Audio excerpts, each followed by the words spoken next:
terang mengambang Pak. Jadi jalan di PKD. Saya ikut jabatan fungsional di Bappenas Pak, kemarin di Timur Indonesia ya. Sekarang itu dokumen sudah lengkap ini, belum diangkat ke DKI. Saya udah ikut ujian fungsional. Bukan fungsional, enggak, fungsional, jabatan fungsional. Ada rekomendasinya. Saya juga cek. Iya. Yang Pak, saya biasa mabut Tatiana. Pak, ini kan aku untuk pendampingan di UKM, tidak biasa. Yang mau itu karena kita semua kan tulis bahwa jalan, tapi tanggapannya beda Pak. Nah, jadi masalah ini apa namanya ini suratnya. Jadi kami belum dibayar, bukan Pak. Kami belum dibayar dengan pengembalian saya yang selesai.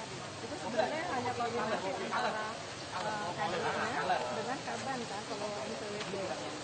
Gitu kan. Dia nggak bisa bayar loh, bayarnya ke siapa? Bayar ke siapa?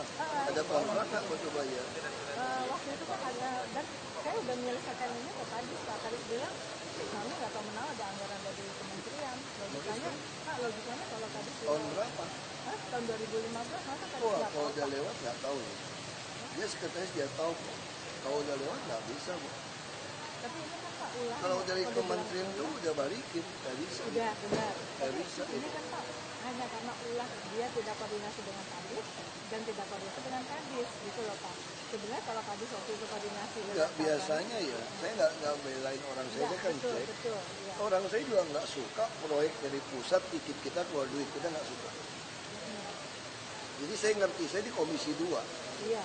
Kita juga nggak suka orang main uang kerjasama dari pusat titipin ke kami untuk keluarin. Kita nggak mau kasih. Jadi kita nggak mau pinjam tangan kami untuk proyek yang keluar duit dari pusat, kita nggak mau. Tapi saya akan selidikin. Iya Pak. Saya nggak suka, saya juga nggak suka. Kayak orang Jakarta sekarang udah kedekatan. Soalnya gini, biaya operasional kan udah ditarik. Makanya itu masih ngomong sama kita dulu baru kerja. Iya.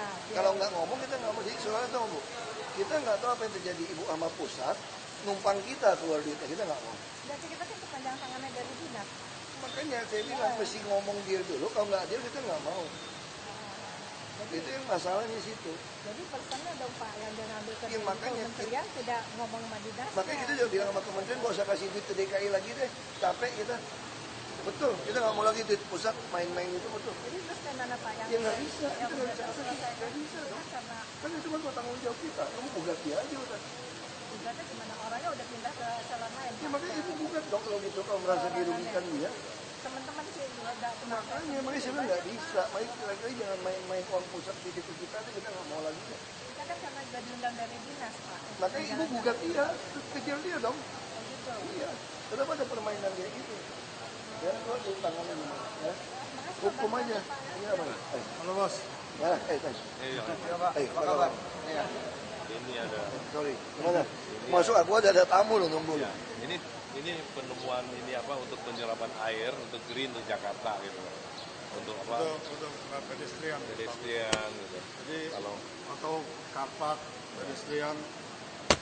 Ya kita sih nggak masalah. Iya. Sekarang masalahnya mau jualnya gimana? Ya, Itu mesti Pak. masuk e-katalog. Kita sekarang misalnya kayak Holcim udah masuk, persis kayak gini. Holcim namanya True Grit.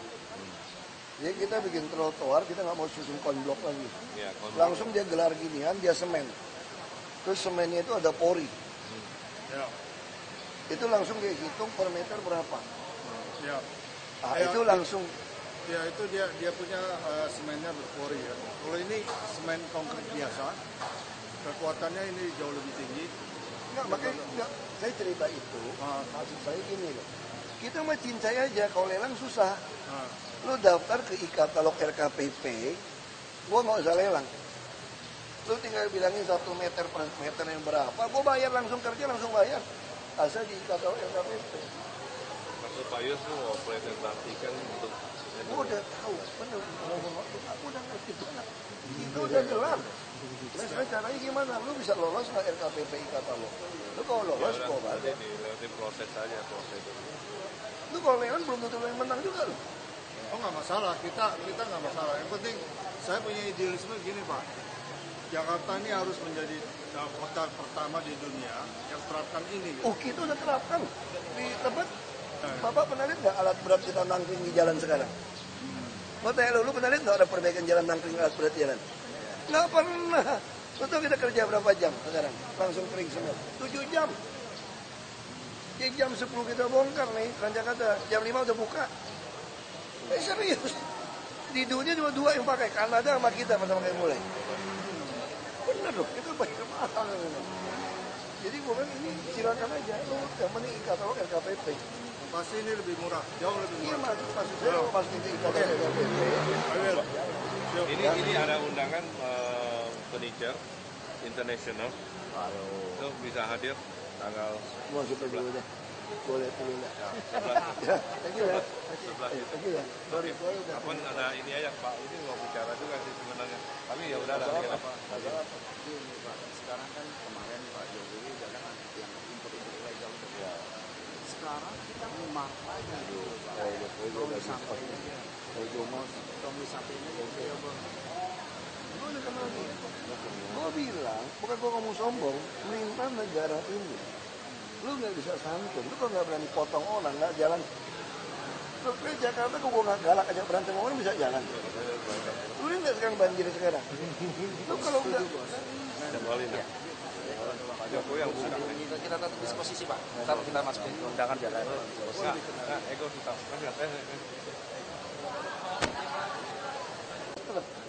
Ada rapat sama Pak Mujiono hari ini. iya saya mau ketemu sebentar.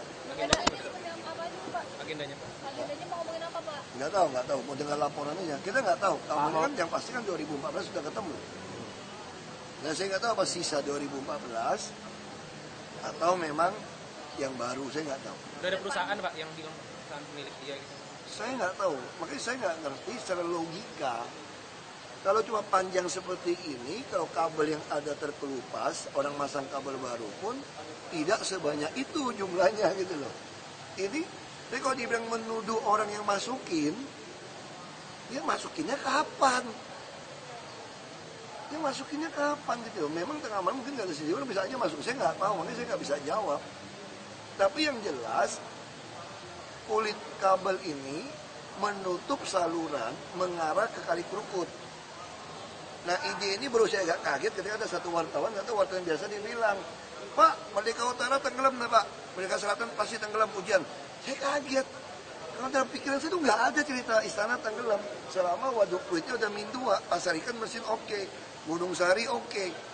Makanya saya juga pikir, kenapa tenggelam ya? Terus saya mau itu apa salurannya tersumbat. Nah dicek, ternyata ketemu. Jadi ini duga-duga saja kita. Pak, ini kan udah terjadi lebih dari 1 kali ke depannya dalam langkah preventif. Oh, langkah-langkah saya udah kemarin Kominfo, saya mau CCTV ada rekaman minimal 3 hari dan harus kita simpan di hard disk. Jadi semua CCTV itu harus ada rekaman minimal 3 hari. Nah, sehingga udah 3 hari dia penuh, kita simpan. Jadi saya pengen semua jalan protokol bisa diikutin TV. Bisa diikutin plat nomor. Mobil kamu kemana saya mau ikutin. Saya mau CCTV sekelas itu ya. Ahok soal penggusuran, LBH Jakarta itu menyebut Bapak menstigma masyarakat miskin kota sebagai penyebab banjir. Padahal ada ribuan hektar wilayah yang dulunya resapan air. Itu dia fitnah dan konyol. Saya jawab itu, fitnah dan konyol. Kenapa Pak? Sekarang ini aja logikanya, kalau kamu tinggal di dalam sungai, reklamasi boleh nggak? Reklamasi laut aja kamu protes kok, LBH protes semua kok. Kenapa sungai yang 60 meter direklamasi jadi daratan, kamu nggak marah? Terus sekarang mana HAM? Anak-anak tinggal di komplek yang bambimbung musiknya sampai pagi. Kamu nggak pernah ngomong? Terus kampung pulau, kamu wawancara dong orang kampung pulau. Dia lebih bahagia sekarang apa dulu? Dulu bilang banjir Jakarta 7 meter. Ya nggak heran dong, kamu tinggal di dalam sungai. Ya saya kayak orang tua saja. Ya kan, sekarang kalau kamu punya ikan akuarium, nih, ikanmu loncat keluar akuarium, lu masukin lagi ke dalam akuarium. Masukin. Ya saya orang tua ya sama. Kalau anak-anak berhujan ya saya tegur. Ya sama. Kecuali saya pindahin mereka, mempersulit mereka, bunuh mereka ya. Ini anaknya kita urusin kok. Pak, harusnya kan menunggu diuji dulu di badan peradilan. Aduh, itu kan ngomongan dia lah semua lah. Silakan dia gugat aja kalau jago. Kalau sampai ngomong lagi sama saya gitu. Ini kota udah berapa puluh tahun berantakan. Saya mau tanya, ini kota udah berapa puluh tahun berantakan. Kalau Komnas HAM mau baik, saya ajak teman-teman wartawan, kita kuasain aja. Ini lumayan loh, lapangannya besar ini. Sampai Monas kita kuasain. Kalau nanti diusir, suruh uji dulu. Pengadilan dulu, nikmatin dulu, kos-kosan dulu berapa tahun di sini. Udahlah, kamu gak usah tanya lagi lah. Pilgub Pak, 1 lawan 1 lawan Sandiaga Uno. Gak usah tanya lagi, aku gak mau bahas itu lagi. Pilgub Pak, 1 lawan 1 lawan Sandiaga Uno. Gak apa-apa, mau 1 lawan 1 lebih cepat. Kalau 1 putaran. Pak Tumanawa mau deklarasi independen bulan Mei itu berarti Bapak udah pas. Bisa lebih cepat ya Pak bulan Mei. Berarti Bisa minggu depan. Bisa minggu depan, bisa 2 minggu lagi. Jadi kita memang sudah putuskan, kalau memang partai tidak mau mendukung, dan teman-teman Ahok bisa ngisi dengan baik, kita kan independen. Itu. Pak Sandiaga bilang pakai clue Pak, sekarang Bekasi sudah pakai clue. Sarannya Bapak seperti apa? Bekasi, kota Bekasi sudah pakai Memang clue. kita lagi mendorong, memang di seluruh Indonesia bisa pakai. Yang penting kepala daerahnya mau tertarik. Tentu aplikasi harus diatur, ya.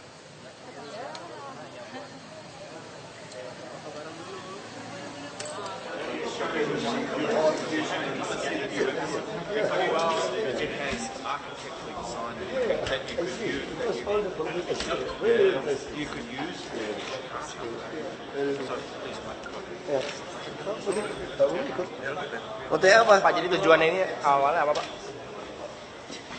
Tujuannya kan gini, ini kan bantuan, ini kan Australia Aid dari Indi program. Jadi saya minta beberapa desain dari bus, dari halte, sistem. Nah ini kan lakukan. Nah sekarang kan dia udah, kita kan mulai implementasikan, termasuk nanti kamu lihat nggak waktu masuk kan kayak kubangan tadi kan. Kita dibiarkan karena ini udah mulai mau bangun Maret ini. Kita mulai bangun, kita harapkan 9 bulan bisa selesai. Jadi bus parkir gimana, masuk, isi gas, cuci. Nah ini semua desain layout ini mereka. Termasuk hak and right yang ada di Ragunan. Ini mereka yang bantu. Termasuk yang saya dulu cerita, saya pengen ada double atasnya. Jadi bikin 2 lantai supaya PKL bisa jualan. Ini semua mereka yang bantu kita desain.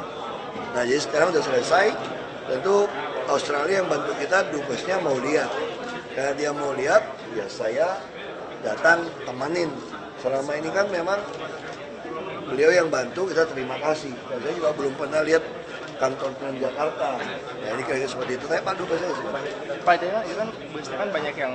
Oh bus kita kan terus berdatangan. Kayaknya model seatnya kan baru Pak itu. Oh, jadi kalau seat baru, saya minta desain juga. Saya di Australia berapa kali kalau saya naik bus, itu busnya itu lebih banyak kursi yang hadap ke depan.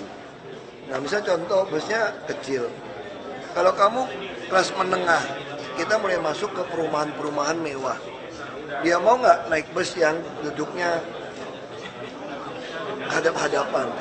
Terus yang perempuan selalu minta bus khusus, karena banyak pelecehan. Kita mau bikin bus khusus juga, kadang-kadang perempuan juga bukan nggak mau naik. Kalau dia mau cepet, dia naik juga campur bus yang biasa. Nah, tapi kalau kamu bikin kursinya menghadap ke depan, yang berdiri walaupun hanya 1 orang, berani nggak pelecehan? Nggak bisa. Jadi lebih baik kita nanti nggak ada pisahkan bus perempuan, bus laki, tapi posisi busnya itu betul-betul tidak ada kemungkinan pelecehan. Dan kursinya pun hadap depan. Walaupun secara biaya penumpang yang diangkut Transjakarta akan lebih sedikit, tapi nggak apa-apa, kan kami bayar dia kan berdasarkan rupiah per kilometer. Semua orang berapa? Nah PSO yang besar. Kalau bagi saya Pemda mengeluarkan uang besar nggak apa-apa. Yang penting ada kenyamanan orang naik bus. Sekarang kalau kamu macet, kamu mau ke tempat kerja dan busnya sekali bayar lagi, boleh pakai semua. Bisa beli tiket harian, bisa tiket mingguan, bulanan, sampai tahunan. Kamu tentu lebih baik naik bus. Ya kan kelas menengah ini kan kita berusaha bagaimana kelas menengah mau naik bus. Kelas menengah ada orang yang mampu naik taksi. Tapi kalau dia naik taksi tiap hari, dia beli mobil kan. Tapi kalau dia beli mobil naik macet, dia juga belum mampu bayar sopir, repot. Nah makanya dia akan naik bus. Kalau sekali-sekali dia naik taksi, dia akan lakukan. Mobil dia punya, dia akan naik bus sehari-hari. Sekali-sekali dia akan naik taksi. Makanya taksi juga kuota kita mulai bebaskan. Kuota taksi bebaskan aja. Nanti kan kalau dia udah terlalu banyak kan dia berhenti sendiri. Nah yang pasti kami akan tambahkan bus banyak yang lower deck. Untuk apa lower deck? Yang kiri semua harus beli bus yang banyak. Desainnya lower deck. Kita juga sadar banyak sekali penyandang disabilitas, pemakai kursi roda. naik ke Transjakarta tuh susahnya minta ampun. Nah, kita juga mesti menyediakan bus yang biasa, yang lower deck gampang. Makanya saya juga katakan toilet untuk kursi roda ini wajib hukumnya. Terus penuntun blok penuntun untuk yang tidak bisa melihat juga wajib. Semua taman, semua halte harus seperti ini. Nah, inilah yang desain semua ada, kita mulai bangun. Nah, mereka yang bantu. Nah, yang desain ini semua dari INDI, ini program Australia Aid gitu loh. Desain aja Pak atau ada bantuan lain? Enggak, desain aja, termasuk bantuan teknis. Ada orang dia kirim. Gua jelasin. Dia kirim orang. Mereka kirim banyak ekspat dari luar, ya. Ada mungkin sekitar hampir 10 orang yang expert dalam dunia bus, ya. Dalam operation bus, master bus, dan semuanya tahu. Ya. Dan dia juga kasih kesempatan kita buat benchmarking yang ada sistem di Brisbane. Jadi kita udah lihat semua. Control room yang tadi kalian lihat semua adalah kopi dari Brisbane punya sistem. Nah, ke depannya kita akan manfaatkan, mereka juga punya kantor di sini juga, ya. Dan di Dishub mereka taruh beberapa orang, mereka bisa jalan bareng-bareng. Nah, ini yang dari INDI, bisa tanya. Ini orang yang incas ya? Tanya aja. So, let me say, Australia is very happy to be helping with this project. We think that it's important to the economy of Jakarta to try and assist improve infrastructure, to move people more quickly. We've helped to date with the construction of this and design of this centre, and we'll continue to help into the future with planning and other advice. I'm very pleased it's based on Brisbane. Brisbane is my hometown. I've spent most of my childhood on buses in Brisbane, so I'm very pleased that we'll be able to see the same sort of service in Jakarta. I think the Governor is showing very strong leadership on this issue, and I'm very sure that over the next year the buses will improve even more. Mungkin dari ini bisa tanya gimana yang dikerjain. Okay, well today we've looked predominantly at the busway network. There's a lot of work still to do on the non-busway buses, which we've spoken about a little today. But that's where the focus, I think, will be over the next year or so with our assistance as we move towards improving the rest of the buses across Jakarta and working with our friends here. So, yeah, thanks everyone for coming today. Jadi intinya, dulu kan hanya dia membuat beberapa integrasi. Nah, setelah jalan 1-2 tahun, saya mulai sadar, nggak bisa. Kita nggak bisa membiarkan Transjakarta hanya main di busway, operator integrasi masuk ke busway. Maka ini nggak bagus mutunya. Dia nggak mampu beli bus yang bagus. Nah, sekarang kita ubah. Saya katakan manajemen, saya mau seluruh rute bus di Jakarta, kami yang ambil alih oleh Transjakarta. Tapi kami adalah pengusaha bus yang baik hati. Anda para operator yang nggak bisa bersaing dengan kami, masuklah jadi operator kami bayar rupiah per kilometer. Nah, itu idenya seperti itu. Sehingga nanti seluruh bus, orang nggak ngeluh lagi. Penyandang disabilitas ngeluh, naik bus tinggi, nggak bagus. Yang mau naik bus yang biasa, sopirnya ugal-ugalan, busnya jelek. Nah, ini semua kita ubah. Dengan dulu kan pikirnya integrasi, yang di luar sudah integrasi, nggak mampu mereka. Mau Kopami, Kop aja nggak mampu. Karena ini bus ini harus disubsidi oleh pemerintah. Nah, yang mampu ini siapa? Ya udah, kita bentuk Transjakarta, kita akan lakukan. Dengan bantuan seperti ini, kita kuasai seluruh bus. Malahan kita akan masuk sampai ke Bekasi, Tangerang, Depok. Sehingga orang akan menikmatin pelayanan bus yang sama. Itu yang saya katakan, Jakarta mau memperluas wilayah, tapi bukan kekuasaan, tapi pelayanan dan tanggung jawab. Dari jalan, dari sungai, transportasi, harga sama. Ini akan membuat orang mulai melepaskan kendaraan untuk masuk ke Jakarta. Kita juga membangun banyak park and ride yang baik, yang sangat modern. Saya kira kalau fasilitas ini jadi 9 bulan ke depan ini akan menjadi fasilitas pertama di Indonesia yang punya fasilitas bus yang luar biasa. Dan kita juga punya park and ride yang luar biasa. Dan daerah lain bisa langsung nyontoh apa yang kami lakukan, sistem. Nah, ini yang kita harapkan Jakarta jadi sebuah etalase.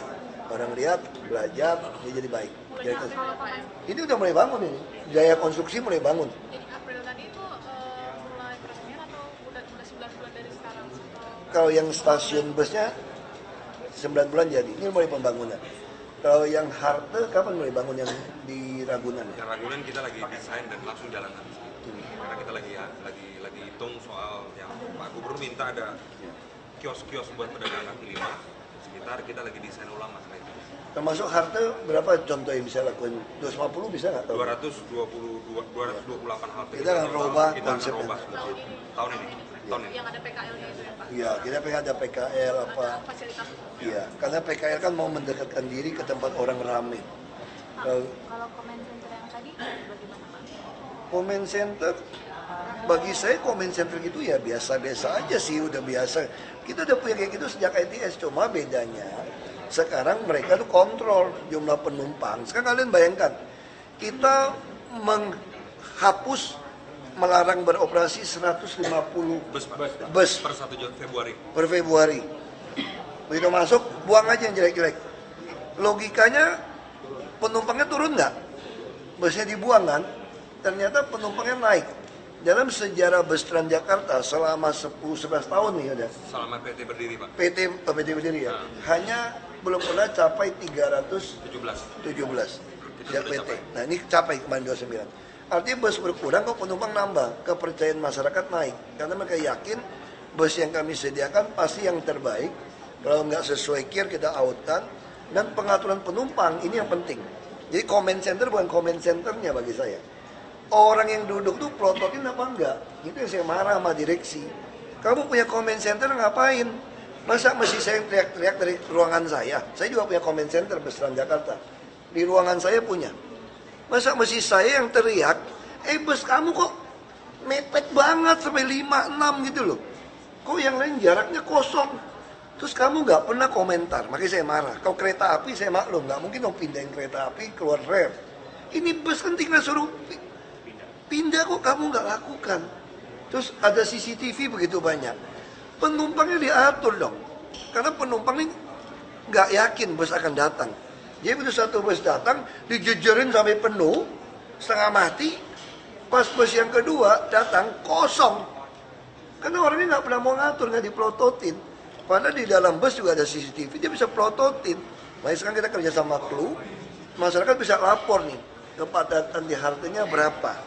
Nah, saya kerja sama Clue, lapor kita kepadatan berapa, kita mulai ngerti nih, oh ini kepadatan ini kirim busnya bisa lebih banyak. Makanya saya katakan comment center ini kalau nggak dipakai dengan benar, nggak ada guna, cuma TV-TV-an kayak ITS dulu kita. Kita udah punya sebesar ini di, ini loh, ini cukup loh, ITS loh. Itu saya masuk udah punya, tapi nggak ada guna kalau orang nggak pelototin, nggak kerjain. Nah itu maksud saya. Pak, gitu. ini ada isu lain yang soal kabel, ada update mungkin Pak? Aduh, jangan ngomong kabel urusan polisi dah. Pak, terkait dengan ini Pak, Taman Ria Senayan Pak, kan rencananya mau dijadikan ruang terbuka hijau. Itu bukan hak kita, itu adalah tanah milik GB yang pengelola GBK Senayan, Seknek. Dan itu PHU boleh 10% bangunan. Berarti itu memang ditujukan untuk bangunan bisnis? Iya, tapi nggak boleh lebih, hanya boleh 10%. Dulu, waktu saya masih di DPR RI, Komisi 2, kami ingin sebetulnya itu 0%. Tapi si pengusahanya yang 10%, dia menggugat petun, lalu dia menang.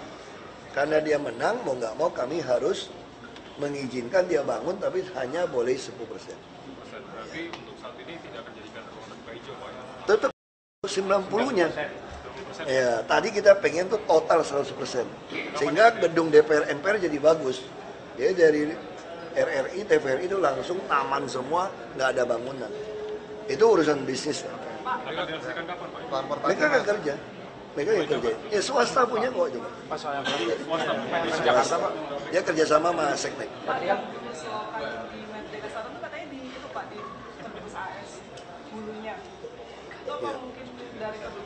Enggak, dari Merdeka Barat pertama ketemu. Ya, terus yang di Merdeka Selatan itu katanya hulunya itu Kalau kita lihat sih ini bukan peninggalan hasil kerjaan, bukan. Karena numpuknya itu bukan sisa kerjaan. Kalau ini kan satu gelondongan nutupin aliran air ke Krukut, beda. Jadi beda, karena yang kita temukan di SDM itu aliran air ke Krukut, itu nyambung sampai Merdeka Barat. Nah kalau itu dibuka satu-satu, nggak sebanyak itu. Kalau seluruh kabel di bawah itu pun dibuka nggak sebanyak itu. Makanya kita nggak tahu, suruh polisi selidikin. itu kabel fiber optik dibuka terus. Makanya kita nggak tahu, harusnya nggak sebanyak itu. Pasti ini ada kabel dari luar yang ditaruh di situ. Kalau seandainya bilang kabel di dalam pun harusnya nggak sebanyak itu. Dulu Merdeka Barat udah ketemu, kita hanya berpikir dulu di Barat mungkin sisa kabel. Tapi kalau yang ini betul-betul kayak orang tumpahin kabel buat nyumbat aliran seluruh saluran ring 1 ke arah Kali Kerukut. Kayak mau ditutup pintunya gitu loh. Tutupnya dengan kabel. Nah, itu sesuatu yang kita nggak tahu. Bukan, saya lihat bukan, nggak tahu, suruh polisi. Kalau kita tebak, kalau konstruksi nggak mungkin ketemu kabel sampai 12 truk aja belum selesai di mulut Kerukut. Ya, Pak Ahok terkait dengan ilustrasi yang kasihan 12 tuh, nanti tinggal lihat. Ya, mantap. Yang lain nanti aja, oke. Yang lain.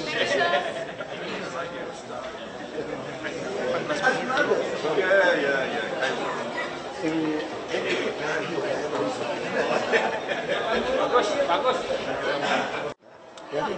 Pak, udah mulai bayar SPT dengan sistem online ini, Pak? Apa? Udah bayar SPT melalui Udah. online ini? Nah kita, ini yang bagus banget, itu harapan Pak Jokowi kan, jadi kalau ada online seperti ini, pajak, kalau ada oknum bermain, atau orang nggak mau bayar pajak kan bisa sistem yang membaca.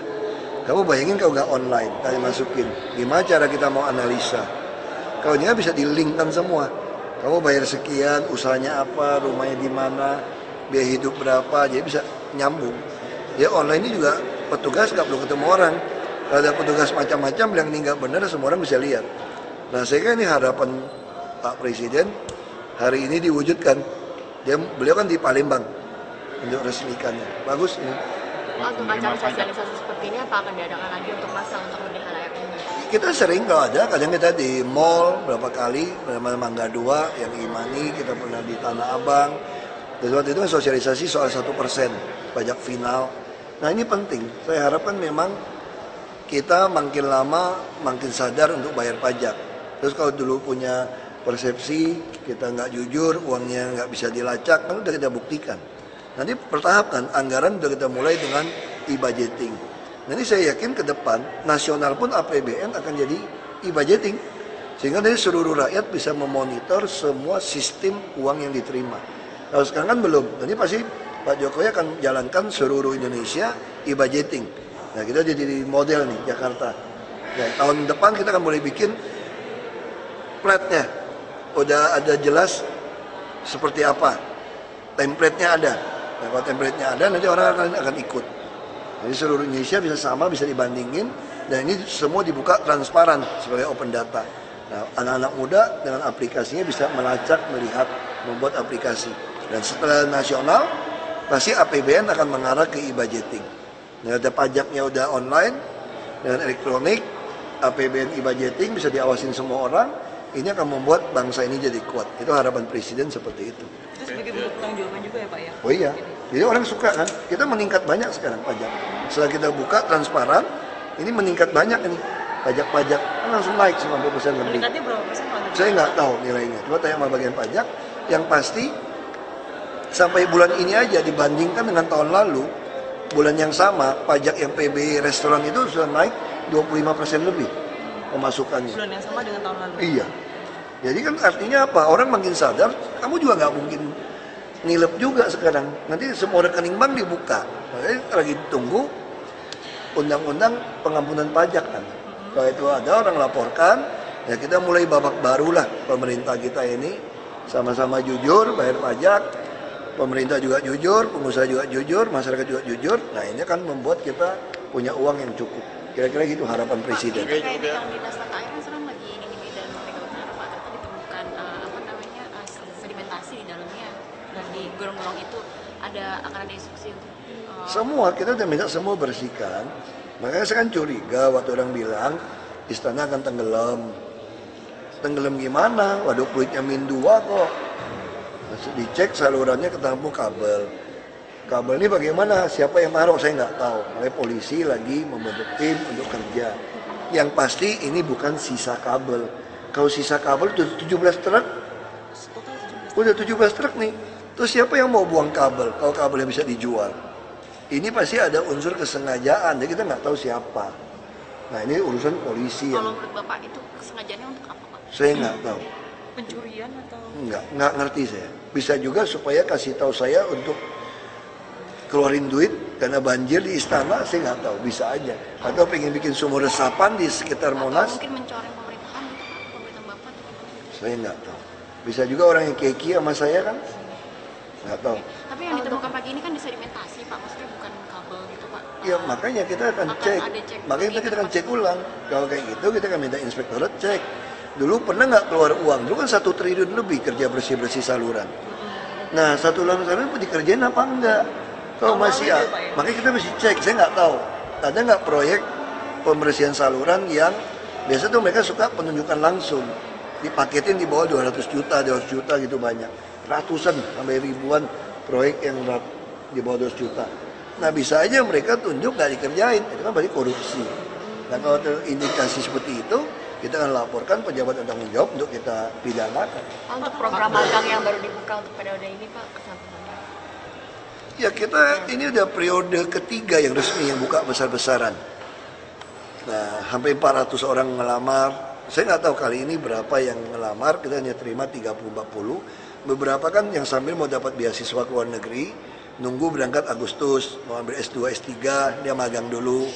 Ada juga yang baru pulang S1, mau nunggu S2 sebelum kerja dia magang dulu. Nah, dia udah terima kerja, dia juga bantu. Ini menarik, saya mengharap anak-anak ini 2019 tertarik masuk ke politik. Kalau mereka tertarik masuk ke politik, ada pilpres langsung dengan parlemen langsung, saya kira partai-partai yang baik akan mencalonkan mereka. Nah kalau mereka calonkan mereka masuk ke dalam DPRD pun, mereka udah ngerti sekali konsep e-budgeting, sampai template-nya mereka ngerti. Bagaimana ngelola pemerintah akan ngerti. Nah saya katakan kalau mereka jadi DPRD baik, ngerti anggaran, transparansi, nyusun anggaran, pakai anggaran, saya jamin mereka jadi kepala daerah. Karena rakyat makin lama makin pintar, akan memilih orang yang jujur, yang bisa hemat uang, yang bisa kerja dengan baik. Itu harapan saya magang seperti ini. Dan mereka betul-betul bebas, di ruangan saya itu bebas. Gantian, bisa makan bareng, kita gantian. Mereka juga pakai ruang rapat saya, semua data kita buka. Mereka boleh istilahnya belagak kayak jadi gubernur. Dan mereka juga bisa mengkritik saya. Jadi semboyan saya sederhana dengan anak magang, kalau bodoh nurut, gitu ya. Kalau pintar ngajar. Jadi jangan jadi manusia udah bodoh kagak mau nurut, pintar kagak mau ngajar. Nah ini istilah kampung saya seperti itu. Jadi saya sama anak magang kayak gitu. Kalau dia lebih pintar, biasa tuh mereka datang berdua, bertiga. Pak, menurut kami program Bapak ini sistem yang Bapak bikin masih kelemahan. Ya udah apa kelemahannya? Wah dia paparin. Terus apa solusinya? Ini Pak solusinya. Terus saya lihat masuk akal. Oke, laksanakan. Nah kira-kira gitu kan dibuat. Berarti saya jadi muridnya mereka. Kalau enggak, saya bilang ini nggak bisa. Ini kamu nggak ngerti. Ini kan holistik. Kamu nggak ngerti. Ini cuma menyelip satu sisi. Jadi kita saling belajar dengan anak magang. Konsepnya seperti itu magang di sini. Ya, pajak 2015. Penerimaan pajak. Saya nggak tahu. Masih tanya. Testimoninya Pak, kata Kota Bekasi, kata Bekasi PR 6 tahun. Bentar aja Pak. Jurnal. Iya, bentar aja. Ulang tahun ke berapa? Yang ke-19 Pak. Untuk program magang yang baru dibuka untuk periode ini Pak, kesan-kesannya? Ya kita ini udah periode ketiga yang resmi yang buka besar-besaran. Nah hampir 400 orang ngelamar. Saya nggak tahu kali ini berapa yang ngelamar, kita hanya terima 30-40. Beberapa kan yang sambil mau dapat beasiswa ke luar negeri, nunggu berangkat Agustus, mau ambil S2, S3, dia magang dulu. Ada juga yang baru pulang S1, mau nunggu S2 sebelum kerja dia magang dulu. Nah, dia udah terima kerja, dia juga bantu. Ini menarik, saya mengharap anak-anak ini 2019 tertarik masuk ke politik. Kalau mereka tertarik masuk ke politik, ada pilpres langsung dengan parlemen langsung, saya kira partai-partai yang baik akan mencalonkan mereka. Nah kalau mereka calonkan mereka masuk ke dalam DPRD pun, mereka udah ngerti sekali konsep e-budgeting, sampai template-nya mereka ngerti. Bagaimana ngelola pemerintah akan ngerti. Nah saya katakan kalau mereka jadi DPRD baik, ngerti anggaran, transparansi, nyusun anggaran, pakai anggaran, saya jamin mereka jadi kepala daerah. Karena rakyat makin lama makin pintar, akan memilih orang yang jujur, yang bisa hemat uang, yang bisa kerja dengan baik. Itu harapan saya magang seperti ini. Dan mereka betul-betul bebas, di ruangan saya itu bebas. Gantian, bisa makan bareng, kita gantian. Mereka juga pakai ruang rapat saya, semua data kita buka. Mereka boleh istilahnya belagak kayak jadi gubernur. Dan mereka juga bisa mengkritik saya. Jadi semboyan saya sederhana dengan anak magang, kalau bodoh nurut, gitu ya. Kalau pintar ngajar. Jadi jangan jadi manusia udah bodoh kagak mau nurut, pintar kagak mau ngajar. Nah ini istilah kampung saya seperti itu. Jadi saya sama anak-anak magang kayak gitu. Kalau dia lebih pintar, biasa tuh mereka datang berdua, bertiga. Pak, menurut kami program Bapak ini sistem yang Bapak bikin masih kelemahan. Ya udah apa kelemahannya? Wah dia paparin. Terus apa solusinya? Ini Pak solusinya. Terus saya lihat masuk akal. Oke, laksanakan. Nah kira-kira gitu kan dibuat. Berarti saya jadi muridnya mereka. Kalau enggak, saya bilang ini nggak bisa. Ini kamu nggak ngerti. Ini kan holistik. Kamu nggak ngerti. Ini cuma menyelip satu sisi. Jadi kita saling belajar dengan anak magang. Konsepnya seperti itu magang di sini. Ya.